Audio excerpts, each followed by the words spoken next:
नमस्कार दोस्तों, welcome to सिविलायरा। ये हमारे honourable minister of railway Shri Piyush Goyal, जो कि रेलवे के प्राइवेटाइजेशंस को लेकर काफी चर्चा में रहते हैं। और ऐसे में अगर ये खबर आ जाती है कि प्राइवेट प्लेयर्स अपने मनमानी वसूली कर सकते हैं in the terms of railway fares, तो as a railway minister Piyush Goyal ji की मुसीबतें काफी बढ़ जाती हैं। सी, भारत में ही नहीं परंतु पूरे वर्ल्ड में रेलवेज को सबसे easy and cheapest mode of transportation माना गया है। वर्ल्ड की आधे से ज्यादा पॉपुलेशन डिपेंड करती है on the railways to travel from one place to another. अगर ऐसे में ये खबर आ जाती है कि प्राइवेटाइजेशन ऑफ रेलवेज अपनी मनमानी वसूली कर सकते हैं फ्रॉम द पैसेंजर्स, तो ये शायद उन पैसेंजर्स के ऊपर एक्स्ट्रा बर्डन होगा जो कि डिपेंड करते हैं on the railways for their to and fro. परंतु टिकट प्राइसेस की हाइक को लेकर ऐसा क्यों हो रहा है, ये जानना हमको जरूरी है कि प्राइवेटाइजेशन का मतलब क्या है। क्या रेलवेज किसी भी प्राइवेट प्लेयर के हाथ में सौंपी जा सकती है? और इंडियन रेलवेज का रेवेन्यू कहां से जनरेट होता है? तो आइए, बहुत कुछ है समझने को। अगर अभी तक आपने हमको सब्सक्राइब नहीं किया है तो please show your love by subscribing us. आपका सब्सक्रिप्शन ही हमारे लिए मोटिवेशन है to deliver a quality content. आप हमको फेसबुक और इंस्टाग्राम पे फॉलो कर सकते हैं, यह है मेरी प्रोफाइल। सो बने रहिए मेरे साथ only on in the world of सिविलेरा।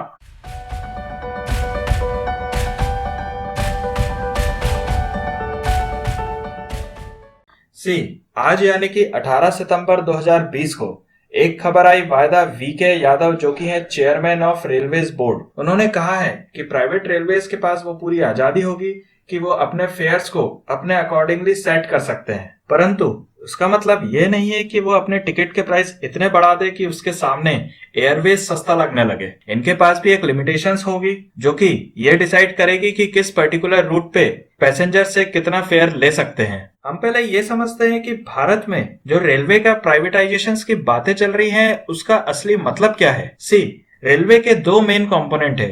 एक होता है इंफ्रास्ट्रक्चर और दूसरी होती है सर्विस।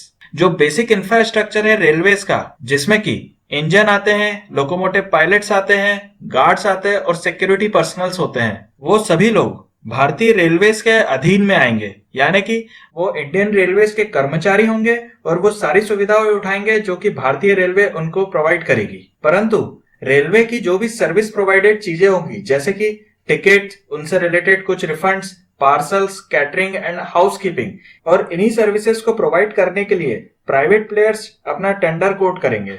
तो दोस्तों, रेलवे का प्राइवेटाइजेशन का मतलब ये नहीं है कि आप और हम मिलके एक दुकान से रेलवे को खरीद सकते हैं। रेलवे का जो बेसिक स्ट्रक्चर वो तो government of India he govern करेगी, परंतु जो उससे रिलेटेड सर्विसेज हैं जैसे कि टिकट, पार्सल्स या कैटरिंग, ये प्राइवेट प्लेयर्स अपने टेंडर्स के द्वारा रेलवे से हासिल करेंगे और अपनी सर्विसेज रेलवेज को प्रोवाइड करेंगे। बदले में उसमें से वो कुछ मुनाफा वो रख सकते हैं। यही है मतलब प्राइवेटाइजेशन ऑफ रेलवे का। दोस्तों, आपको याद ही होगा 4 अक्टूबर 2019 को भारत की पहली ट्रेन जो कि है तेजस एक्सप्रेस, उसको ग्रीन सिग्नल दिया था by the chief minister of Uttar Pradesh Yogi Adityanath ji ने। यानी कि 4 अक्टूबर 2019 को भारत ने अपनी पहली प्राइवेट ट्रेन लॉन्च की in the name of Tejas express, जिसको गवर्न किया बाय आईआरसीटीसी। यानी आईआरसीटीसी भी एक प्राइवेट प्लेयर के रूप में काम किया और उसने इंडियन रेलवे से कॉन्ट्रैक्ट के तहत which is of 35 years Tejas express को अपने अंडर में लेके उसमें सर्विसेज प्रोवाइड करी और वो आज सक्सेसफुली रन कर रही है in the route of Lucknow to New Delhi. भारतीय रेलवे का निजीकरण एक बहुत ही साहसी निर्णय है और ये तो आने वाला वक्त ही बताएगा कि इस डिसीजन से इंडियन रेलवे को और इंडियन इकोनॉमी को कितना फायदा हुआ। दोस्तों, हम में से कई लोगों को ये जानकारी नहीं होगी कि इंडिया में लगभग 13,500 टोटल ट्रेन रन करती हैं, जिसमें से केवल 150 ट्रेन को ही ग्रीन सिग्नल मिला है to run by the private players, जो कि ऑलमोस्ट 5% है अपने भारतीय रेलवेज का। दोस्तों, भारत की आबादी लगभग 135 करोड़ है। अगर इस जनसंख्या को हम रेलवे के द्वारा एक जगह से दूसरी जगह तक के ट्रेवल करवाएं, तो आप क्या ये समझते हैं कि भारतीय रेलवे को बहुत मुनाफा होता है? इसका सीधा जवाब है नहीं।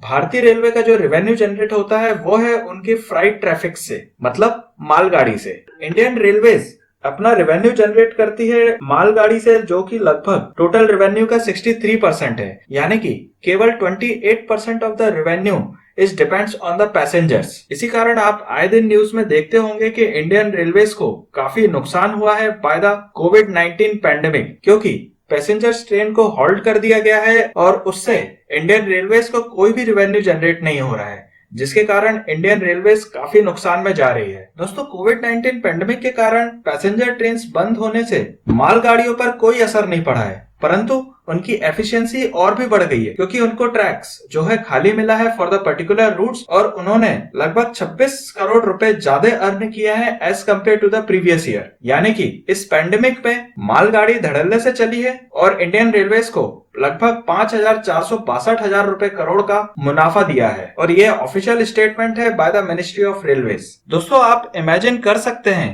कि जब 13,500 ट्रेन एक साथ रेलवे ट्रैक पे चलेंगी तो ट्रेन के ट्रैफिक में कितना ज्यादा प्रॉब्लम होगा। इसी प्रॉब्लम्स को ओवरकम करने के लिए गवर्नमेंट ऑफ इंडिया ने एक डिसीजन लिया है to have a separate track for the freight trains, यानी कि मालगाड़ियों के लिए एक अलग ट्रैक की फैसिलिटी की जाएगी जो कि डेडिकेटेड फ्राइट कॉरिडोर्स होंगे जो कंप्लीट हो जाएंगे इन द ईयर 2021 में। इससे पैसेंजर्स ट्रेन को कोई सुविधा नहीं होगी, वो अपने स्पीड को मेंटेन कर सकते हैं और मालगाड़ी अपनी स्पीड के साथ एक जगह से दूसरी जगह इजीली पहुंच सकते हैं। दोस्तों, बहुत सौ के मन में ये सवाल जरूर उठ रहा होगा कि अगर प्राइवेट ट्रेन आ जाती है तो उससे उनका क्या फायदा है।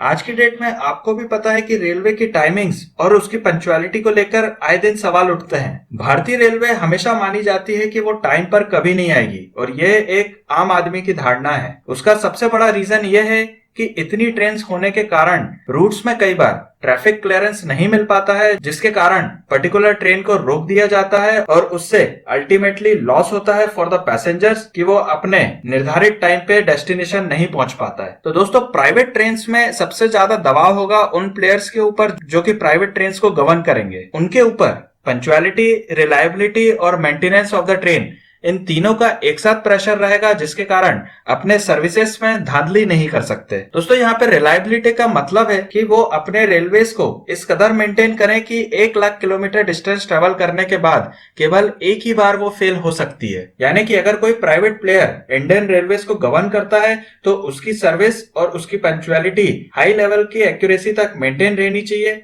जो कि पैसेंजर्स के लिए अल्टीमेटली बेनिफिट ही है। दोस्तों, इन ट्रेन्स को मेंटेन करने के लिए एक स्पेशल यार्ड रहता है। उस यार्ड के लिए जो लैंड है वो इंडियन रेलवेज प्राइवेट प्लेयर को प्रोवाइड करेगी for the period of 35 years, जिसमें वो प्राइवेट प्लेयर वो हर फैसिलिटी मेंटेन करेगा to the Indian railways and give its best possible service to the passengers. तो दोस्तों, प्राइवेटाइजेशन ऑफ रेलवेज के बहुत से प्रोज एंड कॉन्स हैं। अब ये स्टेप मोदी गवर्नमेंट के लिए क्या साबित होता है ये तो वक्त ही बताएगा, परंतु हम उम्मीद करते हैं कि इससे इंडियन रेलवेज को पैसेंजर्स की पंक्चुअलिटी और उनके टाइमिंग्स की कद्र होगी और वो अपनी सर्विसेज पूरी ईमानदारी के साथ उन पैसेंजर्स को देंगे जो कि ये डिजर्व करते हैं। इसी शुभकामनाओं के साथ ये था आज का analysis on the privatisation of Indian railways.